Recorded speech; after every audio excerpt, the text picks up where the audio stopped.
Құрма латын тілінен аударғанда тік шаншылып өсемін деген мағынаны білдіреді.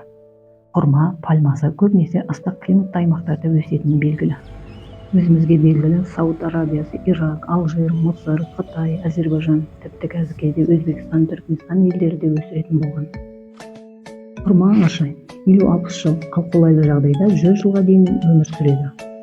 Олар пішініне қарай, дәміне қарай, түсіне қарай, оның дәмі мен консистенттілігіне қарай, пісу мерзіміне қарай, осындай белгілеріне қарай ажыратылады.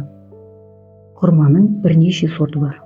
Хачия, Хиякуме, Эмон, Венджимару, Гейли деген сорттары өте кең таралған. Ерекше көрік беріп тұрған төбе жағында әдемі шашақты жапырақтарының ұзындығы 5 метрге дейін жетеді. Отырғызғаннан кейін 4-5 жылдан кейін жеміс бере бастайды.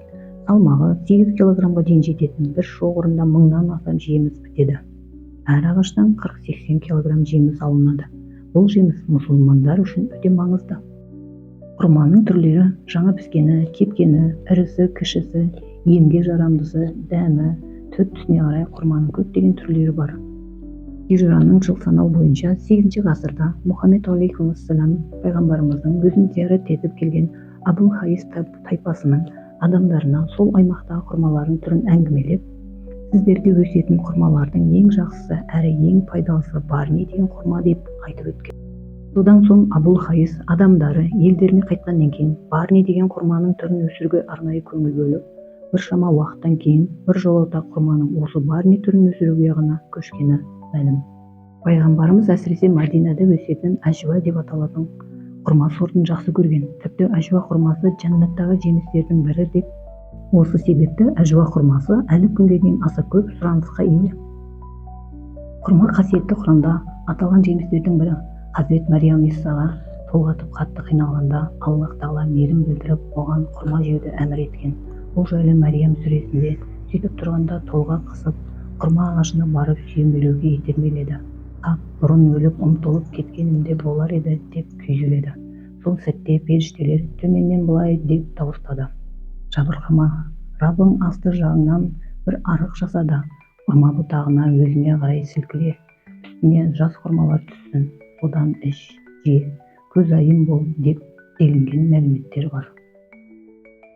Айша анамыз өз тәжірибесінде жас құрма мен қиярды қосып жеу денеге күш беретінін айтқан. Пайғамбарымыз құрманы емге де пайдалануға болатынын білдірген.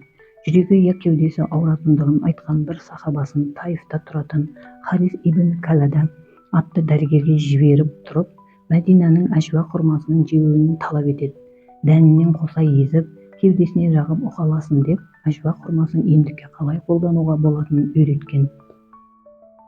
Таңертең тұрғанда әжуа құрмасын жетеуін жеген адамға сол күні сиқырда, о да кеселін тигізе алмайды деп, әжуа құрмасының емдік әрі рухани пайдасы барын айтылған.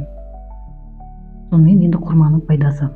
Соңғы жылдарда жүргізілген зерттеулер нәтижесінде құрманың көптеген қасиеттері ашылған. Түркиядағы әйгілі Семма емханасының тамақтану және диета бөлімінің маманы Хайриддин Нутлуның айтуынша, құрма минерал, фенол тұрғысынан әрі натрий, калий, магний, кальций, темір, фосфат секілді минералдарға өте бай. Құрамында нәруыз, май, көмірсу, үшеуі де қатар қамтыған бірден-бір жеміс болып табылады. Жас құрма теріге оң ықпал етеді. Жүктілік пен күнге күйеуден кейін бетке түскен дақтарды кетіреді. Құрамындағы темір қан алыстыққа пайдалы. В1, В2 витаминдердің қатар кездесуі бауырды сауықтырады. Тамақ ауруына, жөтелге пайдалы, қатерлі ісік пен рактан сақтайды. Жүрек қан тамырларына таптырмайтын ем. Құрамында фосфор мен кальцийдің молдылығы сүйек ауруларынан қорғайды. Жүйке жүйесінің шаршауын басады. Мидың жұмыс істеу қабілетін күшейтеді. Ас қорытуға өте пайдалы. Бүгінгі ақпарат пайдалы болды деп ойлаймын. Келесі видеоны жіберіп алмау үшін каналыма тіркеліп, лайк басып, комментарий бөліміне жазыңыздар.